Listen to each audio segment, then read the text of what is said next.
Ya, bismillahirrahmanirrahim. Assalamualaikum warahmatullahi wabarakatuh. Kami dari kelompok 4 akan menjelaskan hasil tugas besar dari kelompok kami, yaitu dengan judul Perencanaan dan Perhitungan Produksi Roti Menggunakan Metode Moving Average. Dengan beranggotakan kelompok, yaitu terdiri atas Anissa Husnul Laili, kedua ada Diki Prasetya, dan saya sendiri Iqbal Setio. Yang pertama adalah ada latar belakang. Setiap orang selalu berusaha untuk mendapatkan penghasilan, di mana penghasilan tersebut digunakan untuk memenuhi kebutuhan hidupnya. Setiap orang tentunya memiliki impian yang lebih tinggi, yaitu menjadi pengusaha. Berbicara mengenai produksi, distribusi, maupun pemasaran, ketiga hal tersebut identik dengan suatu produk atau barang. Dalam usaha produksi, perusahaan hanya fokus pada proses produksi atau pembuatan suatu produk. Nah, selanjutnya ada rumusan masalah. Rumusan masalah dari tugas besar kami yaitu bagaimana cara melakukan perhitungan dan perencanaan dengan metode moving average. Lalu tujuannya yaitu untuk mendapatkan gambaran mengenai perhitungan dan produksi di masa yang akan datang. Lalu selanjutnya ada manfaat, nanti akan dijelaskan oleh Anissa Husnul Laili. Silakan. Ya, selanjutnya ada manfaat. Di sini manfaatnya ada dua. Yang pertama itu dapat menambah wawasan dan pengetahuan mengenai metode moving average. Kedua, memberikan informasi kepada pembaca mengenai perhitungan dan perencanaan dengan metode moving average. Selanjutnya, kesimpulan dan saran. Kesimpulan, dalam usaha produksi, perusahaan hanya fokus pada proses produksi atau pembuatan suatu produk. Perencanaan dan penjadwalan produksi di dalam sebuah perusahaan memungkinkan perusahaan untuk mengontrol fluktuasi permintaan yang ekstrim dan mengontrol jumlah persediaan. Saran, dalam penyusunan makalah ini, penulis menyadari bahwa makalah ini masih banyak kekurangan dan kesalahan serta jauh dari kata sempurna dalam penyusunannya. Oleh karena itu, penulis berharap bagi para pembaca untuk memberikan saran dan kritik mengenai makalah yang bisa membangun dan memperbaiki susunan makalah tersebut. Selanjutnya akan ada demonstrasi dari aplikasi perencanaan, perhitungan dan perencanaan produksi roti dengan metode moving average. Yang akan dijelaskan oleh Diki Prasetya.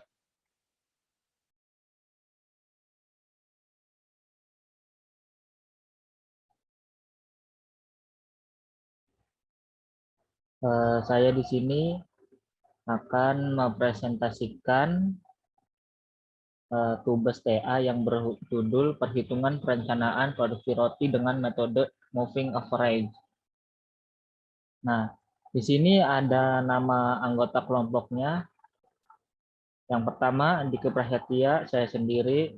Yang kedua, Anissa Husnul. Yang ketiga, Iqbal Prasetyo dari D3TI 3C.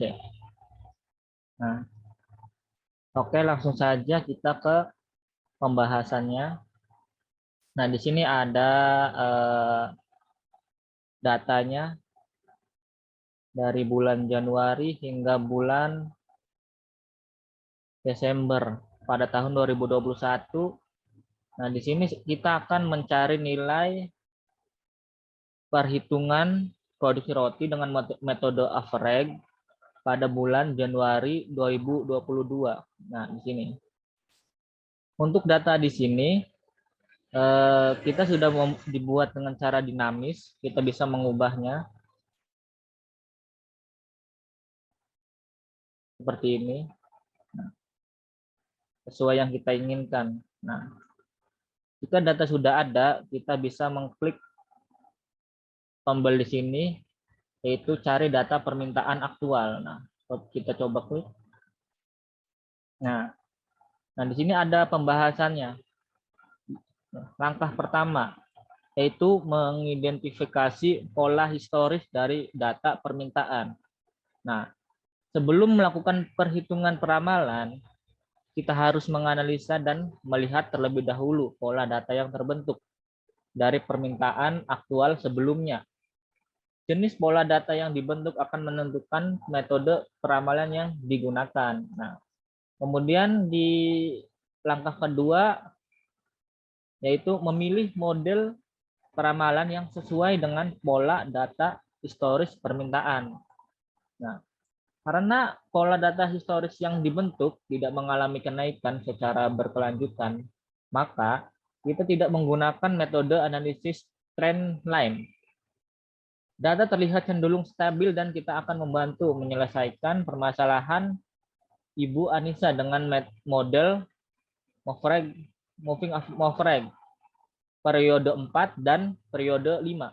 Nah, kemudian langkah ketiga, melakukan analisa data dan menghitung peramalan berdasarkan model moving average.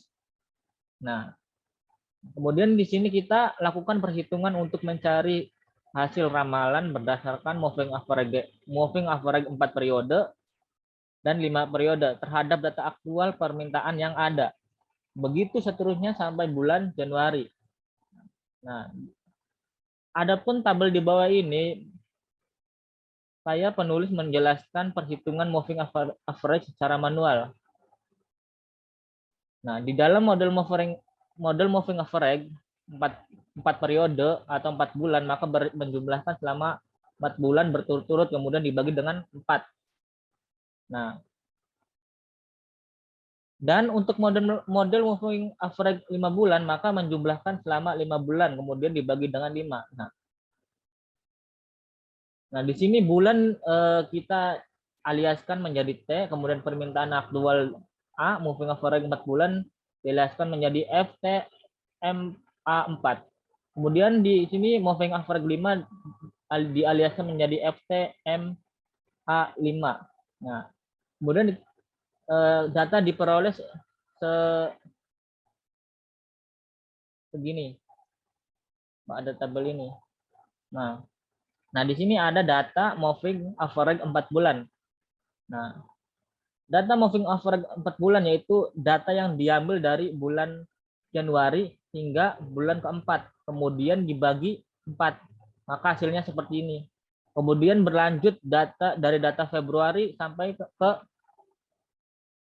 data bulan Mei. Kemudian dibagi 4 lagi. Kemudian jadi 80. Dan seterusnya. Kemudian moving average 5 bulan yaitu dimulai dari bulan Januari 2021 hingga bulan Mei. Kemudian dibagi 5 maka mendapatkan nilai 84. Nah, dan seterusnya.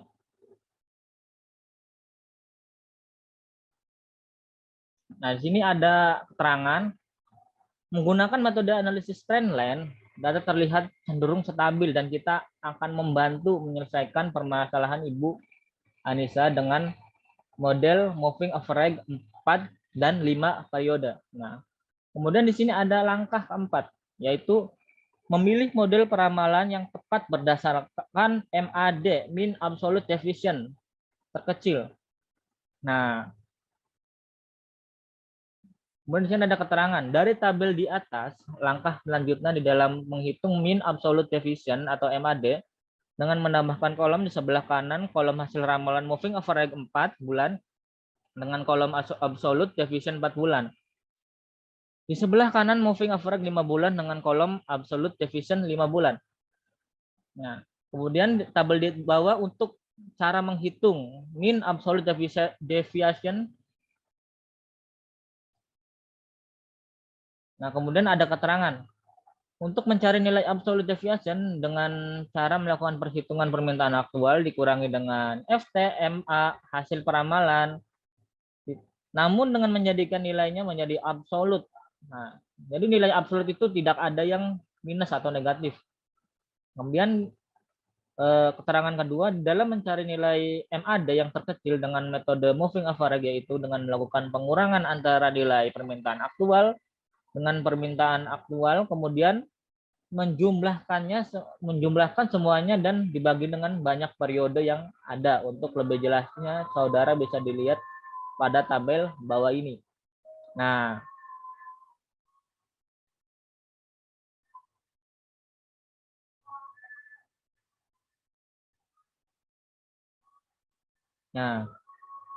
jadi nilainya kita dapat seperti ini. Nilai MAD dari periode 4 yaitu absolute efficient periode 4 yaitu 4,9 sekian.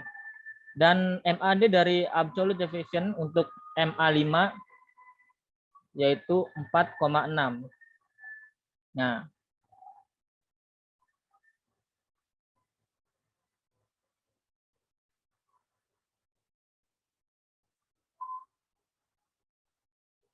Nah, kemudian di bawahnya ada keterangan nilai perhitungan mean absolute deviation untuk moving average 5 bulan lebih disukai karena mempunyai nilai mean absolute deviation lebih kecil dari mean absolute deviation untuk moving average 4 periode. Nah, kemudian di bawah ada langkah kelima yaitu langkah terakhir.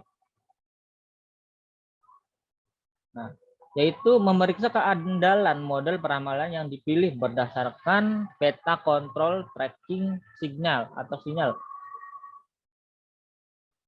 Untuk mengetahui sejauh mana kehandalan model peramalan yang dipilih, maka menggunakan metode peta kontrol tracking signal. Nah, langkah-langkah dalam menghitung tracking signal moving average 5 bulan sebagai berikut. Nah, untuk kolom moving average berurutan kolom periode berurutan mulai dari periode pertama sampai periode ke-8. Nah, ini. Jadi untuk nilai yang ada di sini diambil dari periode pertama sampai dengan periode ke-7. Nah, kemudian di bawahnya ada kolom forecast berasal dari perhitungan moving average 5 bulan pada tabel sebelumnya. Nah, ini berasal dari sini. Dari tabel pertama dari langkah ketiga di sini. Kemudian ada kolom aktual atau ini berasal dari permintaan aktual yang ada mulai dari bulan ke-6 Juni sampai bulan ke-12 Desember. Ini. Dari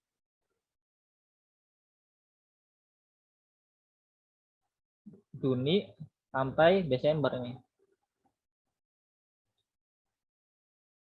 Nah, kemudian ada kolom keempat atau kolom error berisi dari pengurangan kolom aktual dengan kolom for is.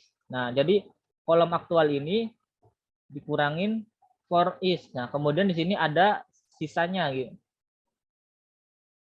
Nah, dan begitupun selanjutnya pada periode 2 juga sama kayak gitu. Nah, kemudian kita lanjut ke kolom 5 atau kolom RSVE diperoleh dari kumulatif atau penjumlahan kolom error.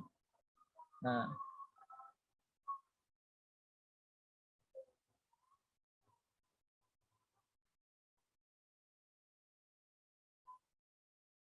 di sini.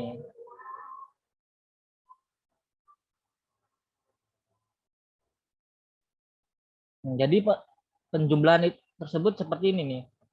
Jadi kalau kolom pertama kita tulisnya 4, kemudian pada kolom kedua ini 4 ditambah 2,4 jadi 6,4. Nah, kemudian kita lanjut 6,4 ditambah 5,4. Nah, jadi nilainya 11,8 dan seterusnya seperti itu sampai kolom ke-7 atau sampai periode ke-7. Nah, kemudian di sini ada kolom ke-6 atau kolom absolute error diperoleh dengan mengabsolutkan nilai pada kolom error. Yang dimaksud dengan mengabsolutkan seperti tadi yaitu nilainya tidak ada yang negatif karena absolute itu nilainya positif semua. Nah, jadi seperti ini perbedaannya nih. Ini di sini 4, nah di sini 4 karena nilainya positif. Nah, kemudian kita cari yang nilainya negatif. Nah, di sini ada negatif 0,2. Nah, kemudian kita absolutkan menjadi 0,2-nya aja, tidak ada nilai negatifnya. Kemudian kita lanjut ke kolom ke-7 atau kolom kumulatif absolute error. Berisi dari kumulatif penjumlahan nilai kolom absolute error. Nah, jadi nilai kolom ke-7 kita dapat dari nilai penjumlahan. Nah, di sini 4,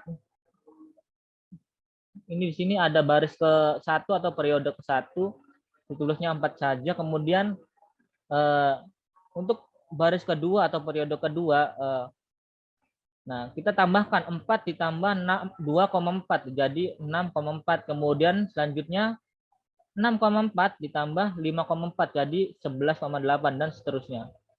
Kemudian kita lanjut ke kolom 8 atau kolom MAD, berasal dari pembagian kolom kumulatif absolute error dengan kolom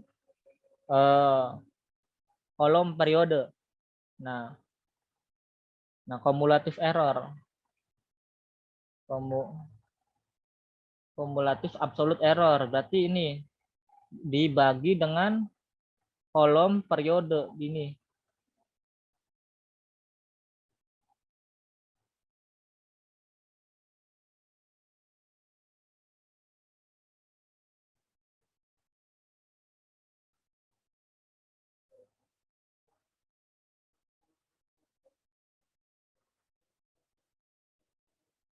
Nah, jadi kita melakukan pembagian antara kolom ke-7 dan kolom ke-1.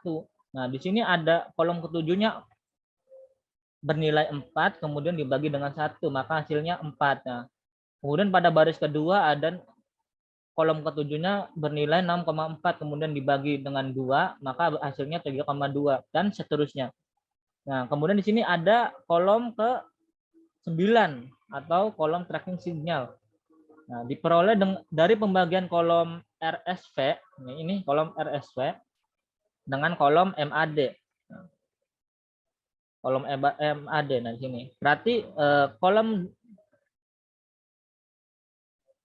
nah jadi kita melakukan pembagian antara kolom 5 kemudian dibagi dengan kolom 8. Nah, di sini pada periode 1 atau baris ke-1 di kolom 5 nilainya 4, kemudian dibagi dengan 4 tambah dengan 1, kemudian di baris kedua nilainya ada 6,4 dibagi 3,2, maka hasilnya 2 dan seterusnya. Maka diperoleh nilai seperti ini. Nah kemudian nilai ini diperhitungkan lagi. Nah, dari perhitungan di atas, kita akan membuat peta kontrol tracking signal, di mana dalam sebaran peta kontrol tracking signal terlihat di bawah nilai bergerak tidak melebihi dari kurang lebih 4. Sehingga permintaan Ibu Sabrina pada di bulan Januari 2022 sebesar 94 roti. Nah, bisa digunakan untuk perhitungan perencanaan produksi roti. Nah, di sini ada tampilan diagramnya seperti ini. Nah, karena datanya saya sudah berbentuk dinamis, maka nilai yang ada pada di bawah bisa berubah-ubah sesuai dengan data yang ada di sini. Nah, kemudian kita melakukan cari data atau klik tombol ini lagi, maka data yang di bawah akan berubah seperti ini.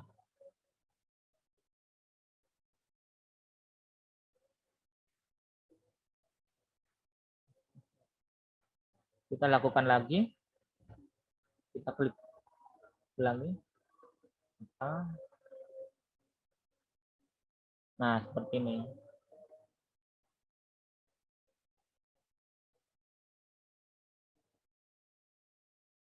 Kita coba refresh.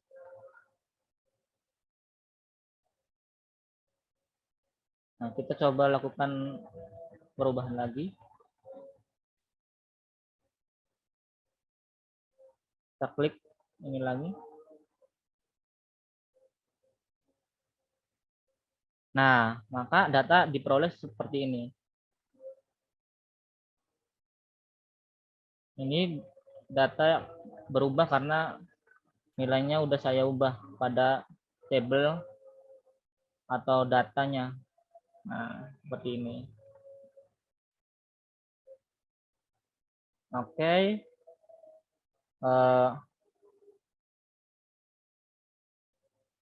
Mungkin itu saja yang dapat saya sampaikan. Kalau ada salah kata, saya mohon maaf. Wassalamualaikum warahmatullahi wabarakatuh.